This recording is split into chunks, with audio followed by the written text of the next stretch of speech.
Well, I was just inspired today to do a video that I've had in mind for a long, long time, and I thought I'd do it today and see if I could get it all done today.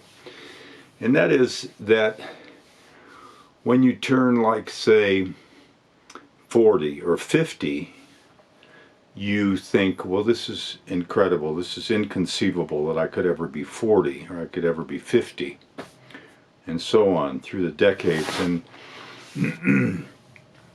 I've got four good friends who are 80 or around 80, and 80 is like inconceivable to me. I mean, but these four friends are all very active, sharp, vital, engaged, healthy, and more so than I am, I think, really, in terms of mentally or physically active and like that.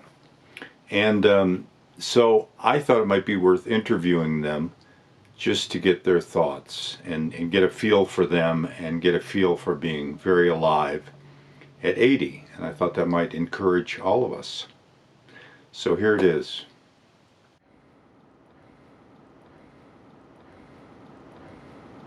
Today, working on some plumbing. It's not pleasurable, but it's something that I have to get behind me, and then I can be happy. Oh, a thermos full of coffee that I get every morning, and it's right on the porch there. Yeah. From whom did you say? My girlfriend. Oh. Yeah, she fixes all my meals, brings me coffee every morning, and otherwise get along just right. Okay. But, well, I walk my dog Jake. That's one thing that I do religiously because he needs it and I need it too. And then I have a little stair stepper and a little bicycle, pedal bike, you know, with it doesn't go anywhere. Camino con mi perro, Jacobo, y tengo una bicicleta sin rueda, y con eso le doy ejercicio como 20 minutos casi todos los días. Bueno. Well, for me is I've traveled extensively throughout the years. I've done everything. I don't have a bucket list. The only thing I are just everyday pleasures, like walking Jake by the river walk is beautiful, and then fishing in the summer and dancing in the evenings. So those are my simple pleasures. Good. Oh, my childhood was poverty, but I didn't know what poverty was. But I had love coming out the ears. Everyone loved me, and so I didn't lack for anything. So I knew that my pants had holes in them, and that I couldn't go to Boy Scout camp because I can only raise $8 of the 14 required.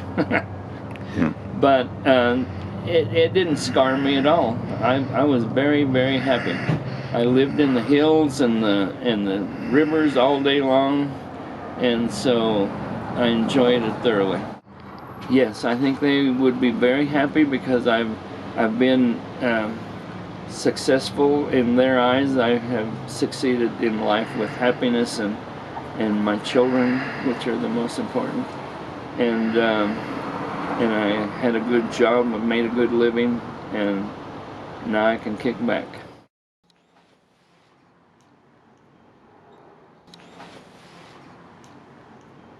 Going to the Spick and Span and having breakfast with my friends. What's your second greatest? Waking up alive. Okay. Seeing myself way too fat and learning to diet effectively, and lots of exercise. The Highlands University program is particularly inexpensive for old guys like me. It's mostly machines, so you can work on, what I work on is the core, which is abs, shoulders, arms, legs, and cardio primarily, and other stretching exercises. Well, I'm not retired. I'm still working. It's like I actually planned it that way. I'd seen many people retire and die, and I thought having something to do in my old age was important, and so I have something that keeps me busy. Lo importante es seguir trabajando. Si uno se retira, se muere si no tiene nada que hacer. Growing up happily in Las Vegas and being very lucky to have really nice parents. Riding around on my bicycle, living very close to Castle High School, being able to walk snows that were deeper than they are today, but that may be because of my size. Okay, it was a great childhood. It was very easy. I think they'd be content. There were times in my life when they would have been less than content, but now I'm doing just fine. And I think they're reasonably proud. I know my dad was proud of me as I was growing up because I followed in some of his footsteps and did the things that he wanted me to do. And later on, as I got older and reasonably successful, my mom was certainly proud of me.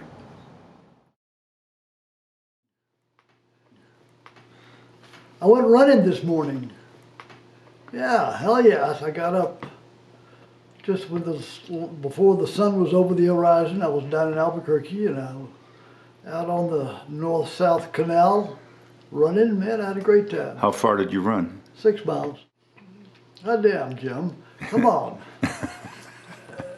That's not a simple question, but yeah, I try to be proactive about my health. I try to eat what seems like good food to me and exercise like what seems like good exercise, and do stress management techniques. I like to walk in the woods and I do sitting meditations. I do all kind of stuff. I mean, you know, and I have a close relationship with my family members, my children and my wife.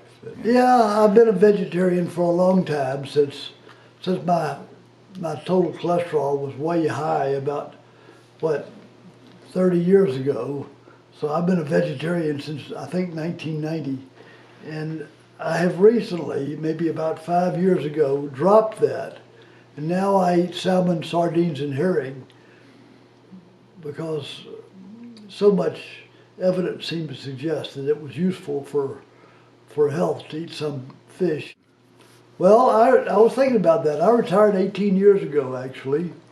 So I'm a long-time retired person. And I know they say you're supposed to keep busy and do all this stuff and have goals, and I just live one day at a time, and pretty much, and do what seems like it'd be a nice thing to do now. I had a happy little family, I think. I was a regular, what do they call them, core family, where I had 2 parents at home and a brother and a sister. And we were, I think, close-knit for the most part, and we remained that way for much of our lives. I did lots of nice walks in the woods with my dad. I think my life has been shaped around my parents' ideals in a lot of ways. You know, they were regular Southern middle-class folks. They were Presbyterians, and my dad really was a believer in business and stuff. But, you know, having been a retired doctor, they would like that too. No hablo muy español, no más un poco. Estudio el español y quiero aprender, pero no es muy bien. Lo siento. You know, I'm definitely struggling in Spanish, and I'm not taking Spanish right now. I have taken Spanish classes in the past, and I couldn't find one this semester, so I didn't take it. I'm in the choir, and I take something called sight singing, which I find very challenging. It means that I have to recognize and be able to repeat different notes and pitches and tell intervals and chords and stuff like that. And so it's an attempt to improve my ability to sing in the choir. I really like it. Singing in the choir is way fun. and doing it better, something worthwhile to me.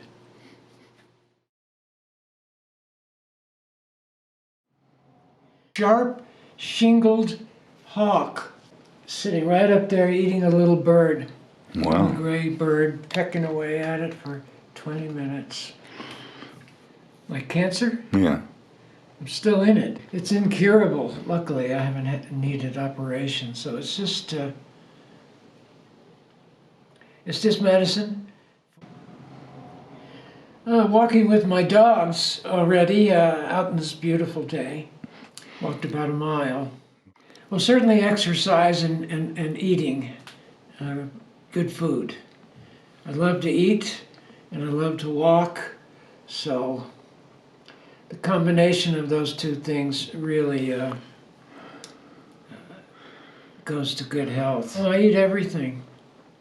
Well, I don't think I'll ever retire because I'm a writer and I keep writing. I'm writing all the time, and I'm an art historian, art explorer, so I'm always looking at art and buying and selling and looking for discoveries of lost art.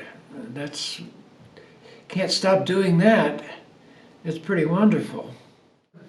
I don't know, feeding the ducks in a little pond, beach combing, finding all kinds of things, shells, dead fish, various debris. Going to the zoo, various zoos, that was always a pleasure. We lived close to New York City, so I went to the Museum of Natural History, which was wonderful. Had this gigantic whale hanging from the ceiling, a big diorama of a herd of elephants, all kinds of stuff.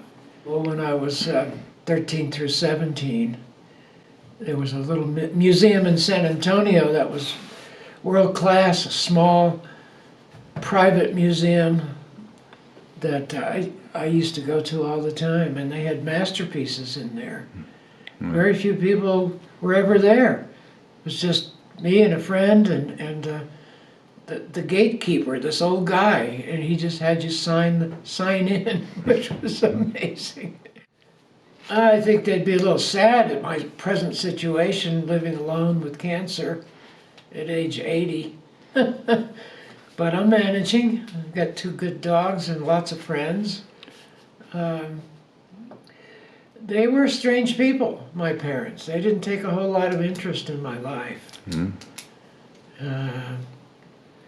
I've got some sour memories, you know, as well as some good ones, but the ones that sort of point to appreciation of myself as a person who's trying to accomplish things, it was pretty rough.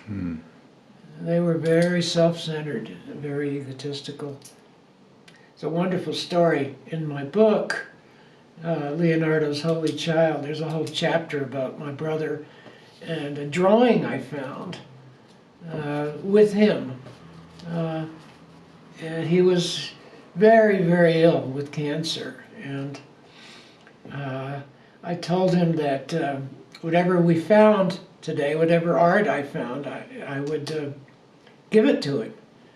And we went to an antique shop, and the first thing out of the chute was this amazing discovery. I kicked over a painting, a drawing that was on the floor. It was framed, all dusty and filthy, but framed. It turned out to be a masterpiece, and worth a whole year's salary, let's say. It was a $100,000 drawing that I bought for $50, and my brother was recipient of that. I decided to give him half instead of all of it. It was a lot of money. Good for you. And it was a Leonardo? No, it was a German artist, but very rare. So my brother and I became much better friends in his last years. And he was going to go around the world on the money from the drawing, but he died before he could do that. So his wife got it. His 4th wife, as a matter of fact. He was incorrigible.